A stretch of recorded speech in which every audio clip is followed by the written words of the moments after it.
Elon Musk, the richest man in the world, one of the most polarizing as well, maybe only second to Donald Trump.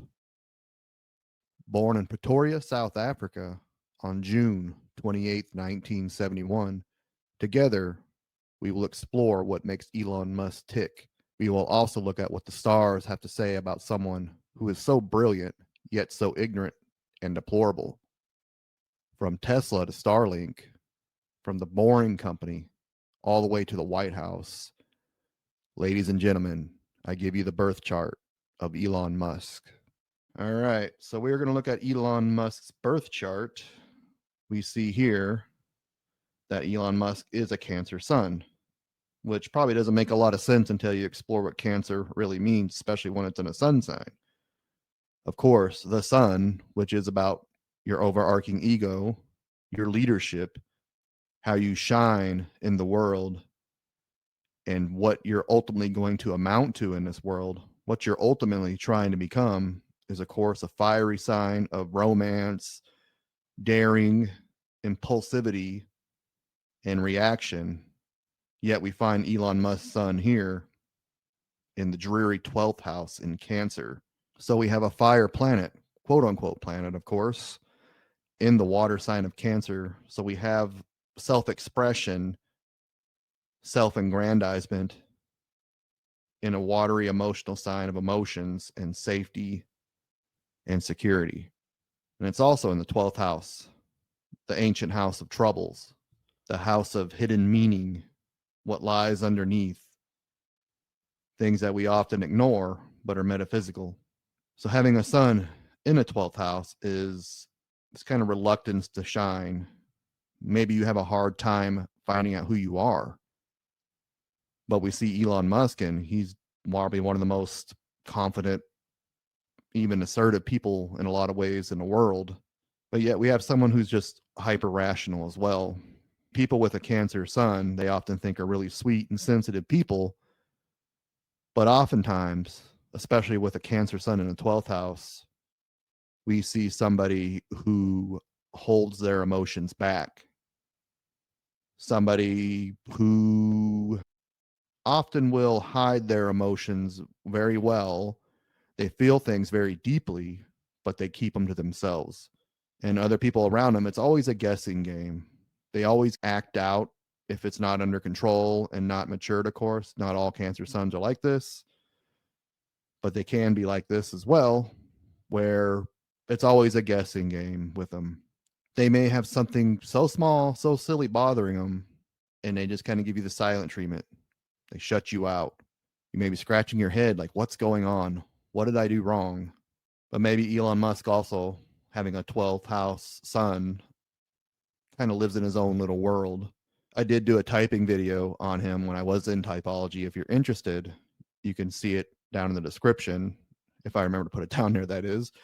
Now, Elon Musk is an INTP when he's often mistyped as an INTJ. So people automatically assume, since he's rich and famous and has a lot of motivation and drive, that he's an INTJ.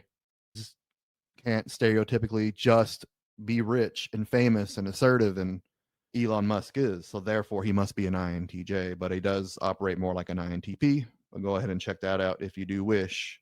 But someone with a 12th house sun may often kind of live in obscurity, and it's pretty close to as well to the ascendant we see. So it's about an 8-degree conjunction. So yeah. So he has a Cancer sun and a Cancer rising sign, as you can see here. And he also has Mercury there. We'll talk about that in a few. But we have the ascendant, which is the path to the sun, what you automatically or what you need in order to become your sun, what the ascendant is saying. And again, there's more of this, I'm going to clam up in my shell and I'm not going to show my true emotions. I'm not going to show what I feel. I'm going to hide that and I'm going to perceive that as strength. So I think that's what Elon Musk often does. We'll talk about his Leo South node, I should say, which is interesting in itself. But someone with a 12th house Cancer definitely needs to get in touch with those deep inner emotions. And maybe he uses science and technology. Maybe he's one of those people who say, this isn't possible because this scientific study didn't validate it. It says that it's not real. Therefore, I'm going to rationalize it and ignore it and sweep it under the rug. So he needs to be more open, more emotional, more empathetic.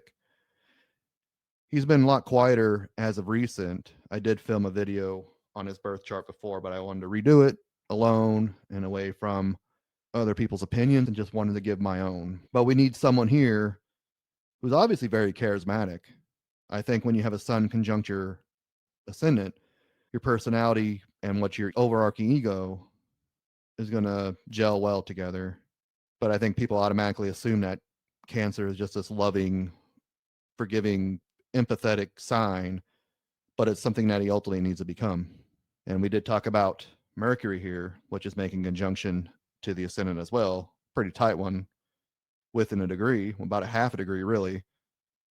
So I think that's going to really make him extra logical because it's Cancer, because he is actually a soft spoken guy. He speaks real slowly. He usually speaks real deliberately. He's not a very well polished, refined speaker by any means. But yes, he has this impulse, hint, hint, it's right here, to be the center of attention. He bought out Twitter and renamed it X, and him and Donald Trump just go total clown shoes on there. Some of the most powerful, influential men in the world, and they just have these little spats. And recently, within the last few months, they had a spat with each other. They were like Laverne and Shirley in the White House, and now they don't get along. For a while, Musk was an unelected official with the Deutsche department. I forgot even what it meant, but basically it was making things more efficient and cutting a lot of the fat off and ruining a lot of lives in the process. A lot of people lost their jobs, lost their pensions, and lost their hopes and dreams. Let's look at his moon, which rules Cancer, of course. And we find his moon here in Virgo in the second house.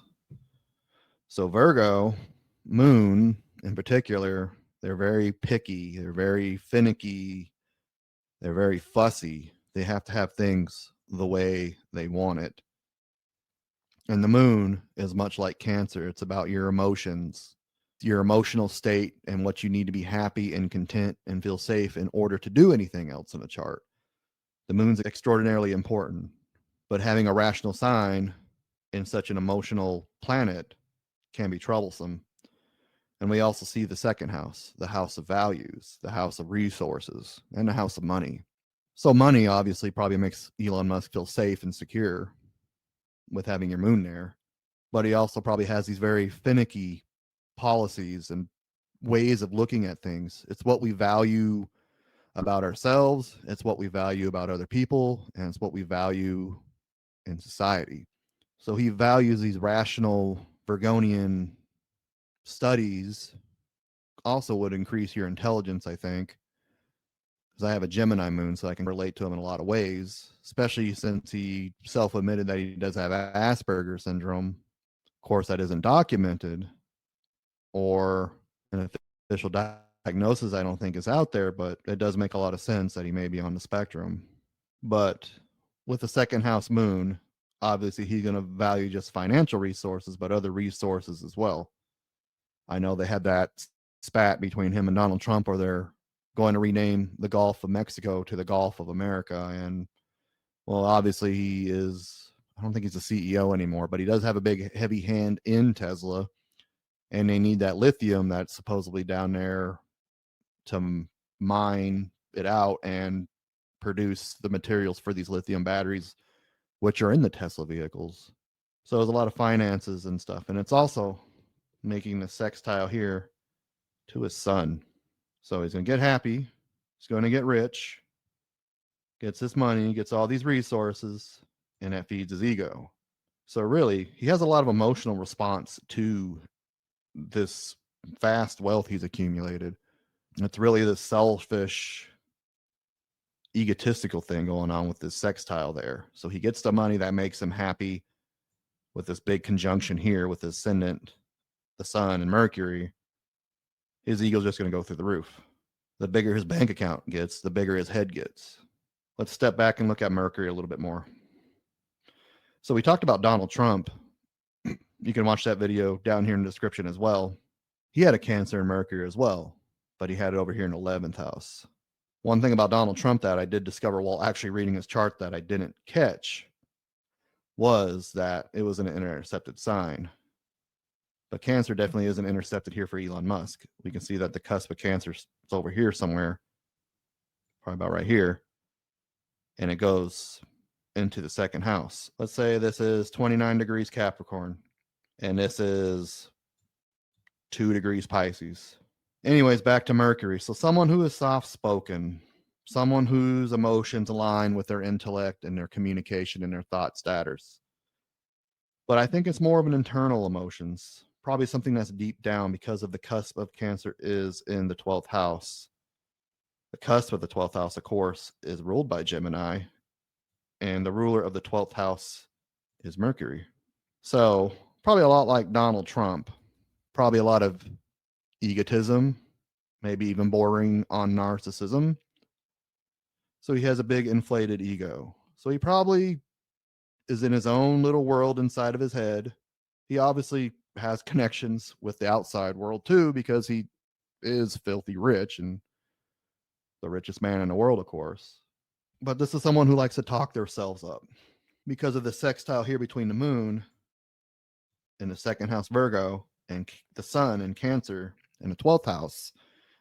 He's getting this validation, his values, his self-worth. This is also about self-worth, and it's making this sextile here to the sun, which is, of course, is conjunct the ascendant, like I said, in Mercury.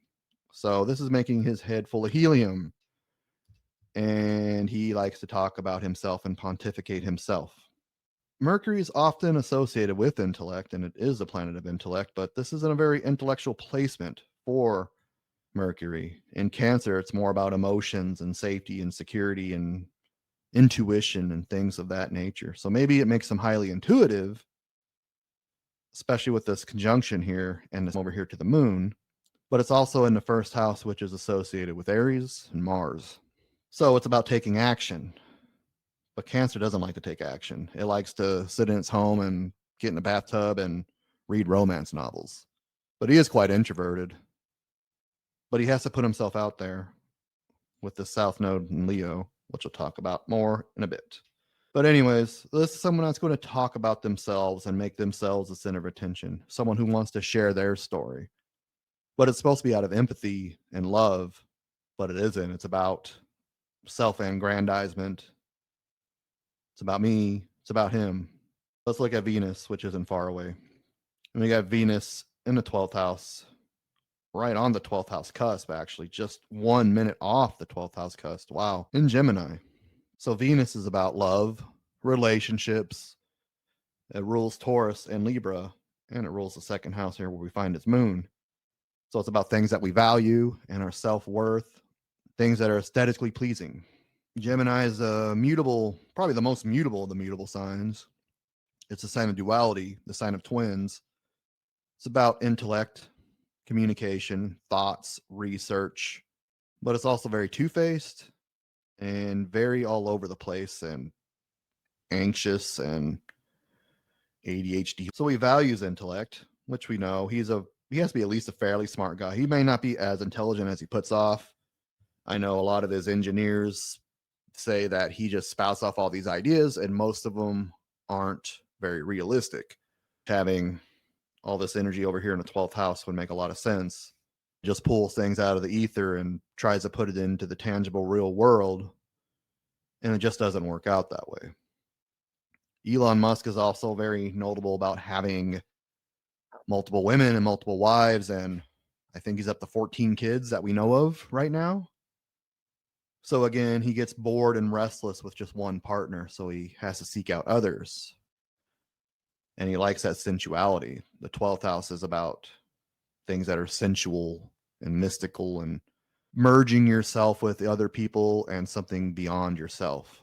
So he likes a lot of sex, pretty much, in other words.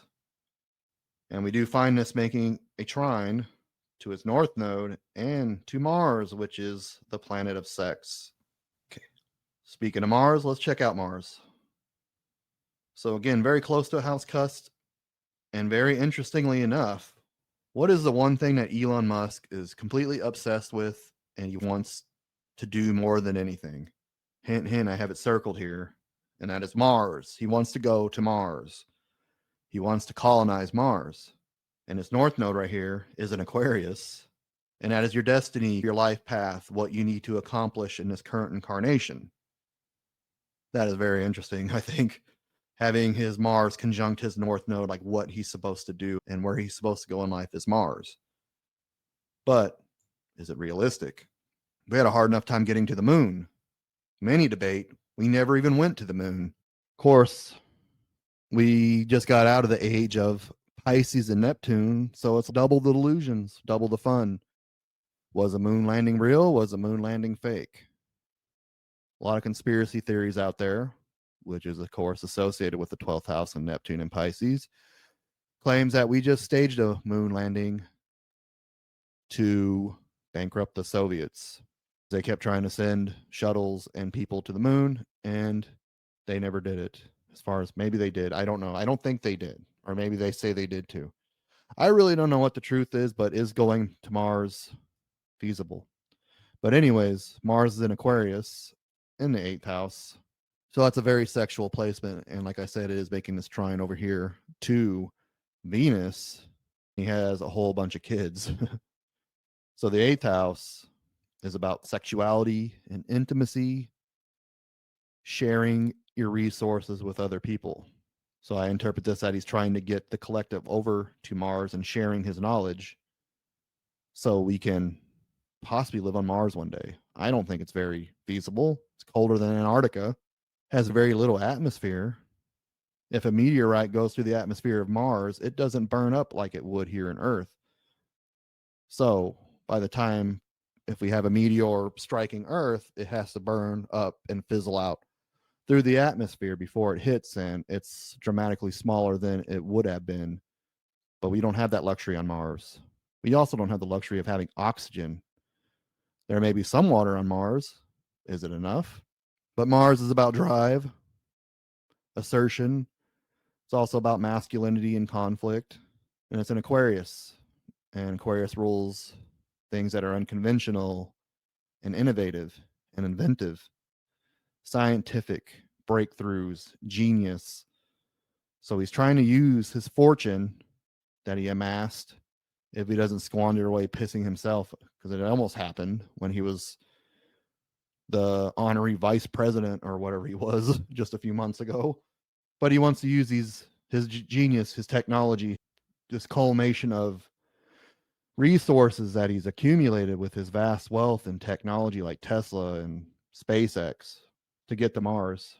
Let's take a look here at Jupiter, which is in Scorpio in the 5th house, retrograde. So Jupiter is about growth, luck, expansion. It's about prosperity, wealth, also building empires. The 5th house is about children, and whatever the Jupiter touches or it resides in, it expands and makes it larger. So he has a large group of children. And it's in Scorpio, which is ruled anciently by Mars and Pluto in modern times. And it's also associated here with the 8th house, which we talked about sensuality, sexuality, taboo, and intimacy. So he's actually probably a really romantic, dreamy type of person.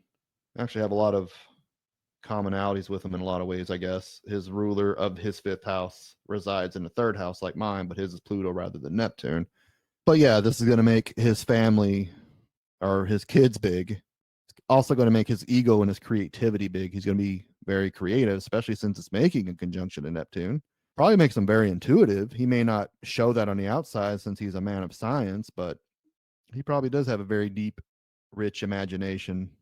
Obviously, he comes with all this stuff, but it is retrograde, so that's going to make him a little bit more introverted and a little more reserved. It's going to keep this Jupiterian energy more internal rather than external and flamboyant.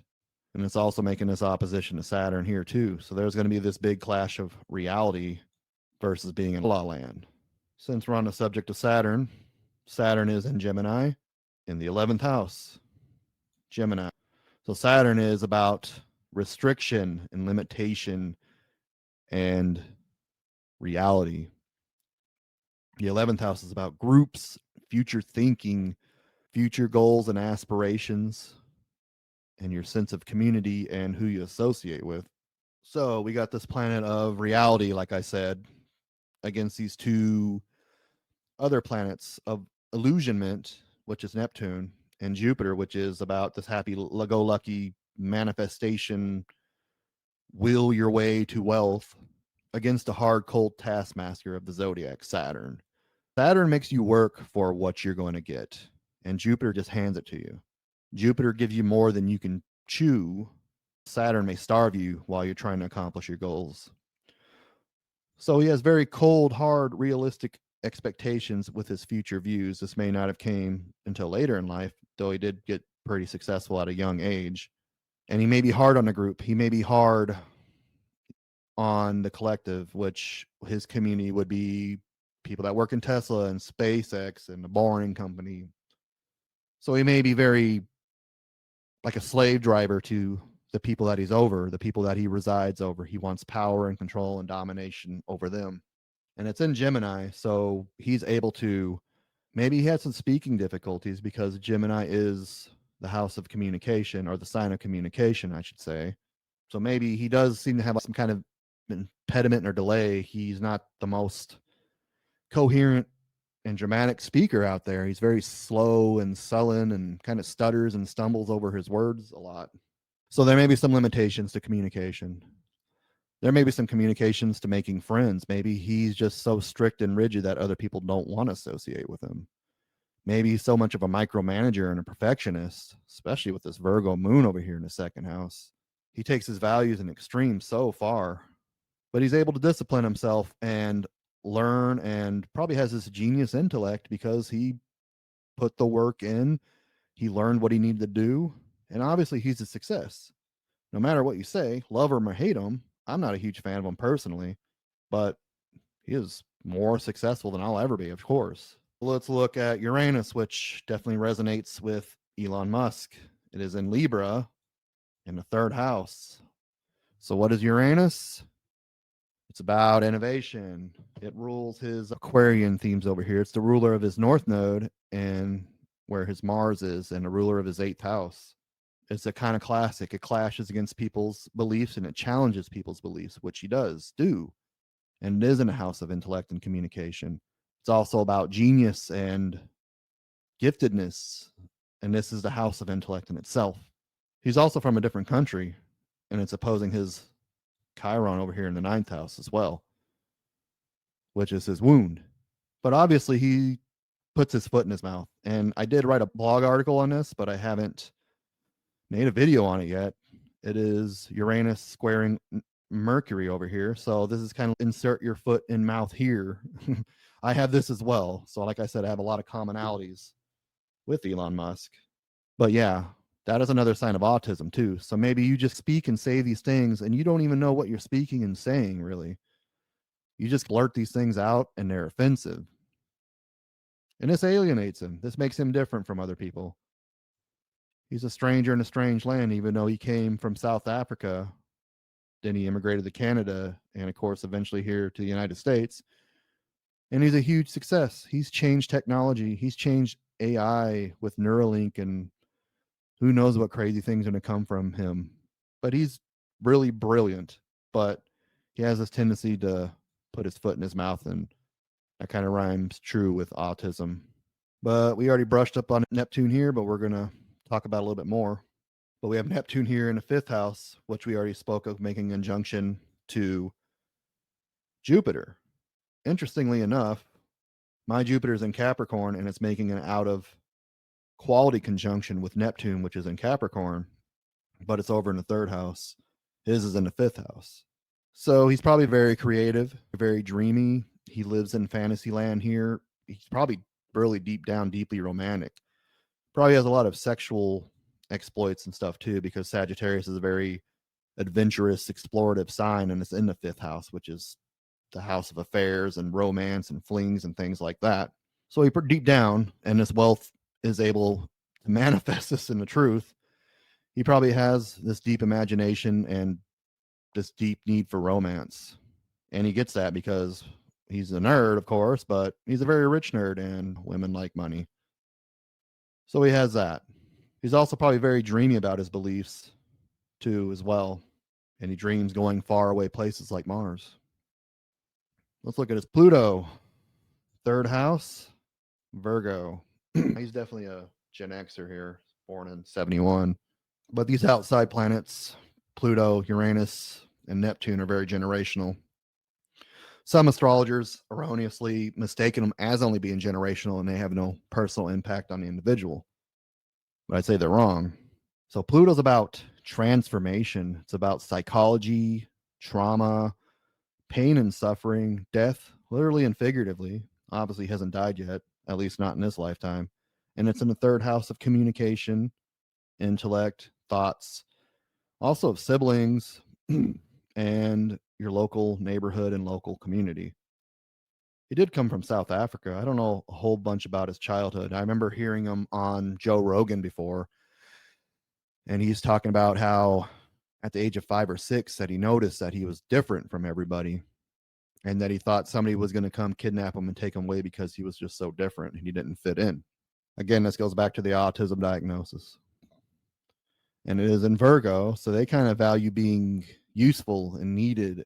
He may not seem very helpful and wanting to help others on the outside, but he did do a lot of beneficial things besides him, of course, wanting to get filthy rich. Maybe getting filthy rich corrupted him, as it often does.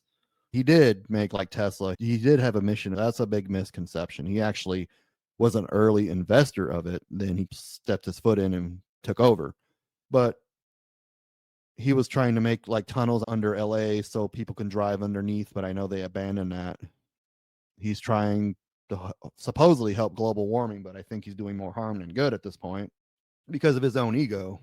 But also, he has these delays and stuff in communication. He's not the most eloquent speaker or communicator, but still, he does really well for himself. He actually has a proponent of communication, even though X is a joke. You can only have so many characters. What is so important? You can say that you can only say it in 160 characters or less, or whatever the limit is on X or Twitter. But it's also about plutocracy, which is underground resources, wealth, and things like that.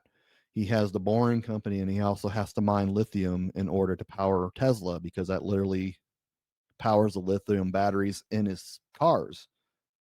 So he's amassed a big fortune from things that are underground, and it's making his trine over here to Saturn, which is an Earth sign and often represents metal, which lithium is.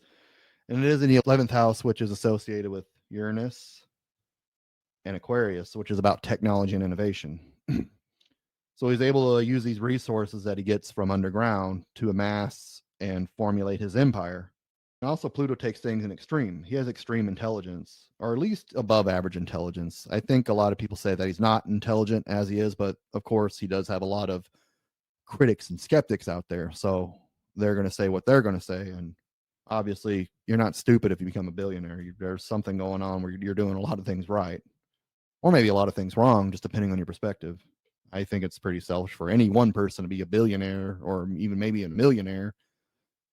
You could spread that wealth and help a lot of people, but I don't see that happening with Musk. That's all the quote unquote planets. Let's look at the extras. We talked about Chiron a bit. That is an Aries in the ninth house. So I've told the story of Chiron plenty of times. I'm not going to get into that. He was, of course, a centaur in Greek mythology who was a healer and also a mentor. He made people into heroes. He created people and made them better. But he also had the wound of being born half horse, and his mother disgraced him.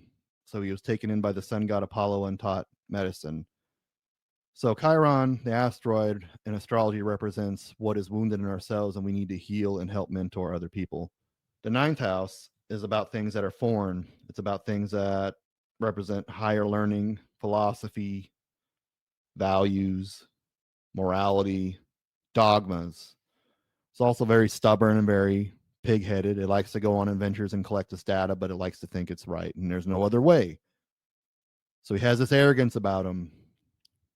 He's right and everybody else is wrong. That seems pretty common these days.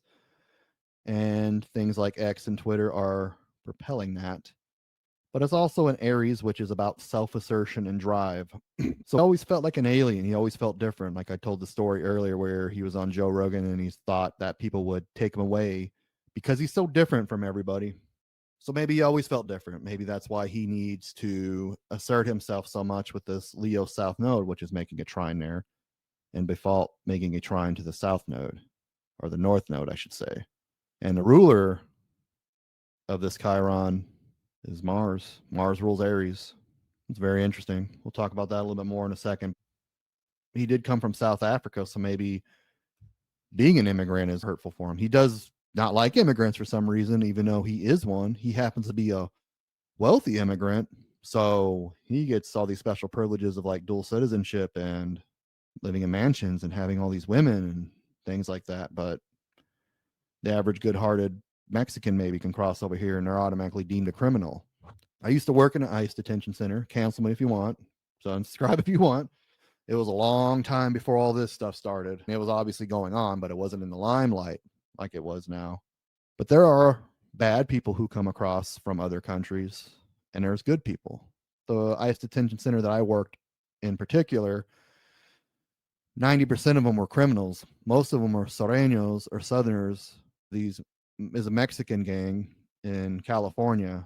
So most of them come across the Mexican border and go to California and other states and commit these crimes. They get convicted of felonies.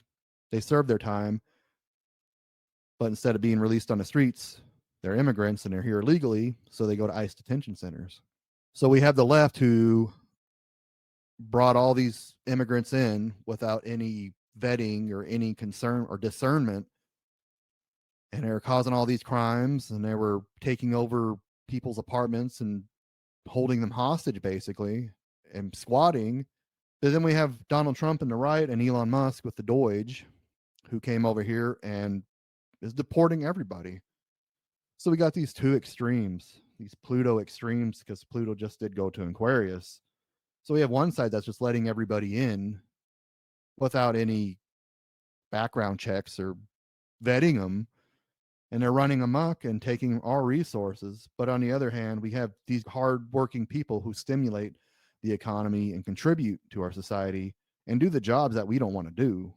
A lot of these Mexicans and other people that come from other countries are very hard workers and they work in agriculture. And these are jobs that Americans don't want to do because the labor laws on agriculture here in the US are just so terrible. But anyways, I went off on a tangent. It's just very hypocritical that he's anti-immigrant, yet he's an immigrant himself.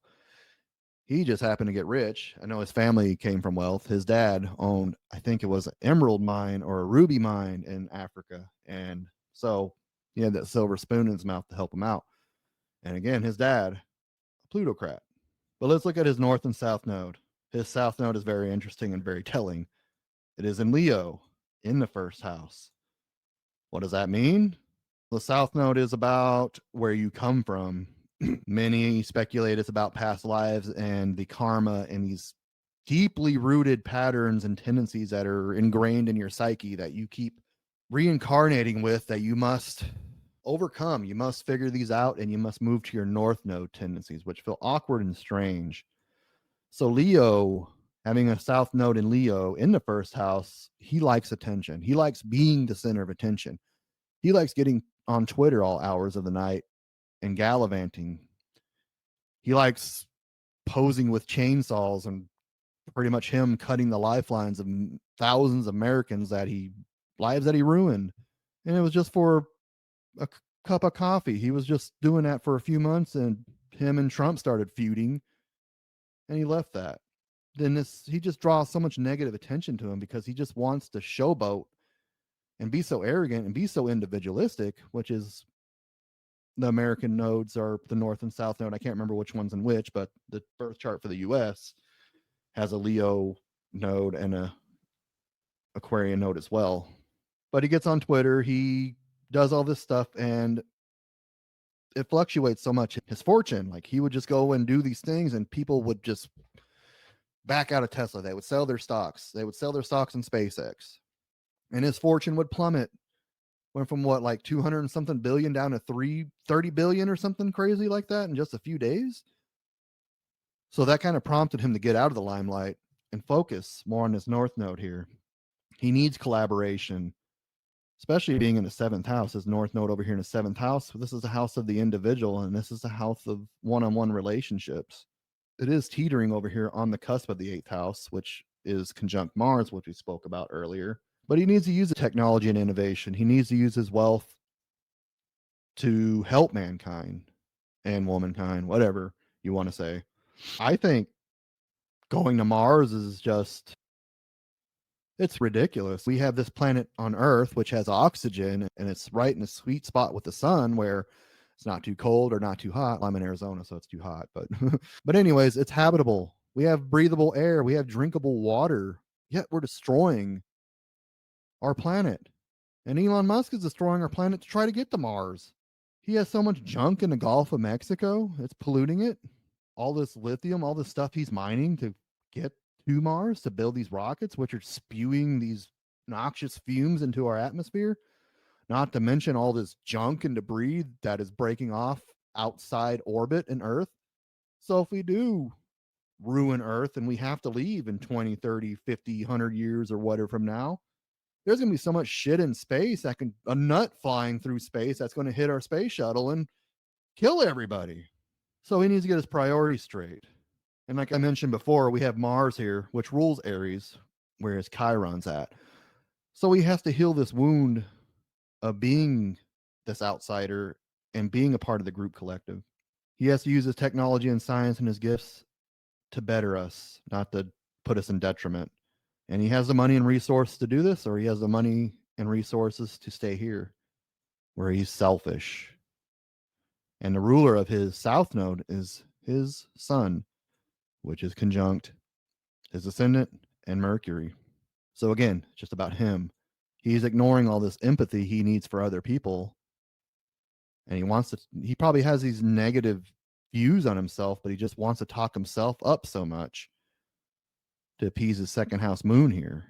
He wants to be useful and helpful to people, but at the same time, he's very selfish and very self-centered. And he loses sight on that a lot. Let's talk about some of these things, these aspects, I should say. So we talked about this Mars North Node conjunction of him needing to find his individuality and expressing it, but also using that to help heal others and help people through his technology is making a sextile here to the Chiron. So he probably really has this low self-esteem, but the action that he's taking is giving him self-confidence, probably an overabundance of self-confidence. And he has the drive and the motivation and the resources to do it. And he is doing incredible things, but he is only human and he is flawed. But I think he is healing this, and at what, he's 54, I think, at this point. So I don't think he has a lot of these chironic wounds anymore, but is he using the lessons learned here to help others? Probably not.